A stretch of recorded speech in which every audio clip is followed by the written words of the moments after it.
নমস্কার বন্ধুরা, সম্পাস kitchen with village ফুডে আপনাদের সকলকে স্বাগত জানাই। আজ আমি ছোলার ডাল দিয়ে কুমড়ো আলুর নিরামিষ সুস্বাদু একটি তরকারি রেসিপি নিয়ে হাজির হয়েছি। এটি রুটি, লুচি বা মুড়ির সাথে খুবই ভালো লাগে।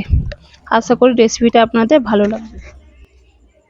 এখানে 500 গ্রাম কুমড়ো ও 3টি আলুকে টুকরো টুকরো করে কেটে নিয়েছি। এদিকে হাফ কাপ ছোলার ডাল ধুয়ে ভালো করে ভিজিয়ে দিয়েছিলাম।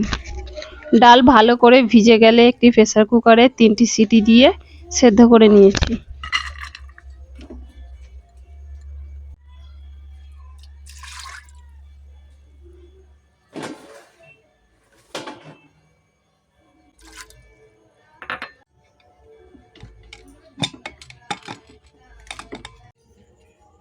দেখুন বন্ধুরা, ডাল ভালো করে সেদ্ধ হয়ে গেছে।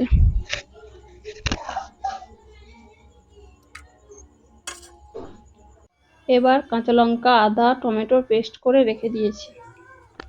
একটি কড়াতে 1 চামচ ধনে, হাফ চামচ জিরে, একটি তেজপাতা, 3টি এলাচ, 3টি লবঙ্গ, 1 টুকরো দারচিনি ও একটি শুকনো লঙ্কা নিয়ে ভালো করে নেড়ে ভেজে নেব।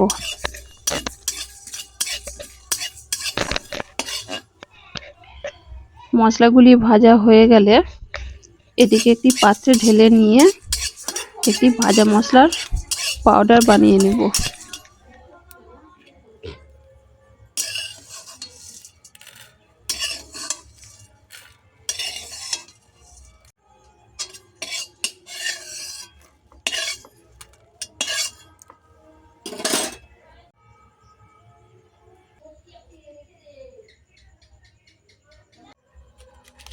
তারপরে কড়াতে পরিমাণ মতো সরিষার তেল নিয়ে নিলাম।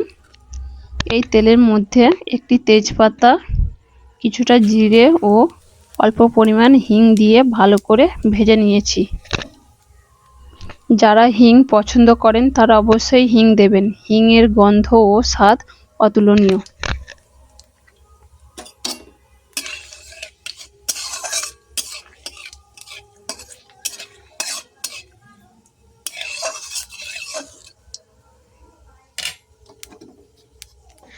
এই পর্যায়ে আলু কুমড়ো তেলের মধ্যে দিয়ে ভালো করে ভেজে নেব।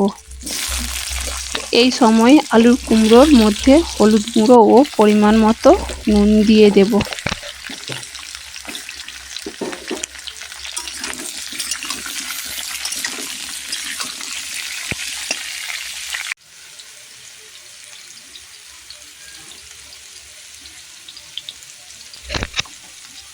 এবার সব কিছু ভালো করে ভেজে নেব।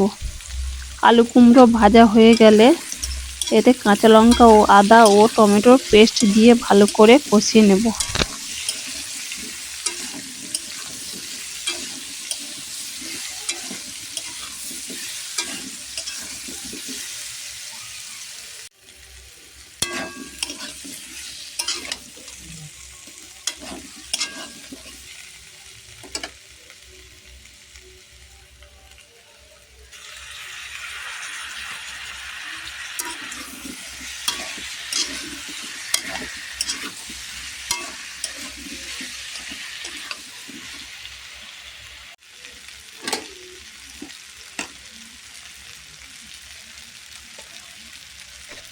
তরকারির মধ্যে তেল ছাড়তে আরম্ভ হয়ে গেছে। এই সময়ে 1 চামচ লঙ্কা গুঁড়ো ও পরিমাণ মতো চিনি দিয়ে দিলাম। কুমড়োর তরকারি একটু মিষ্টি মিষ্টি খেতে ভালো লাগে, আপনারা কমিয়ে বা বাড়িয়ে নিতে পারেন। এইভাবে আরও 2 মিনিট ভালো করে কষিয়ে নেব।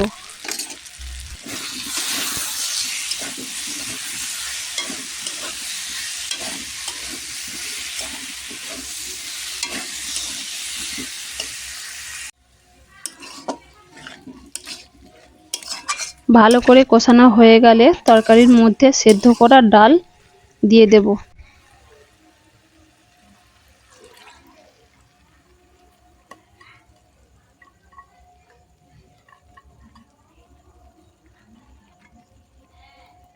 ডাল, আলু, কুমড়ো ভালো করে মিশিয়ে নেব। তরকারির আলু কুমড়ো সেদ্ধ হওয়ার জন্য আরও কিছুটা পরিমাণে জল দিয়ে দিলাম। এবার ঢাকনা দিয়ে 5 থেকে 7 মিনিট ধরে সেদ্ধ করে নেব।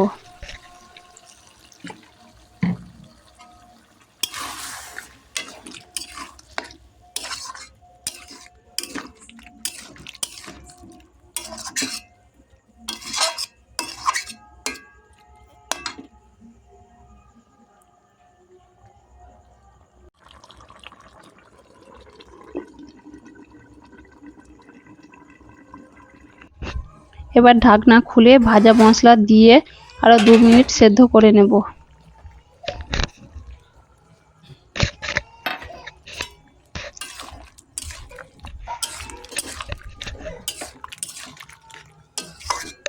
আমি তরকারির মধ্যে আগে কিছুটা পরিমাণে এমনি নুন ব্যবহার করেছিলাম, আর বাকিটা আমি বিট লবণ ব্যবহার করলাম। বিট লবণ নিরামিষ তরকারিতে দিলে খুব ভালো হয়। আবারও সবকিছু একসঙ্গে মিশিয়ে নিয়ে ঢাকনা দিয়ে কিছুক্ষণ রেখে দেব গ্রেভিটা একটু ঘন হওয়ার জন্য।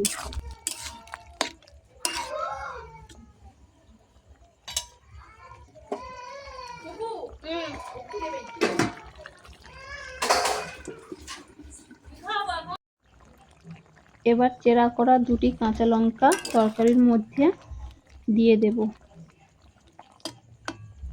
অবশেষে তরকারির মধ্যে দিয়ে দেব 1 চামচ পরিমাণ ঘি। ঘি দিলে নিরামিষ তরকারির স্বাদ ও গন্ধ ভালো আসে। এবার গ্যাসের ফ্লেমটা অফ করে দেব এবং একটি পাত্রে তরকারি ঢেলে নেব। ছোলার ডাল দিয়ে কুমড়োর ছক্কা রেডি। আজকের রেসিপি ছোলার ডাল দিয়ে কুমড়োর ছক্কা আপনাদের যদি ভালো লাগে তাহলে লাইক, কমেন্ট এবং শেয়ার করতে ভুলবেন না এবং সাবস্ক্রাইব করে দেবেন। আজকের মতো বিদায়, ধন্যবাদ।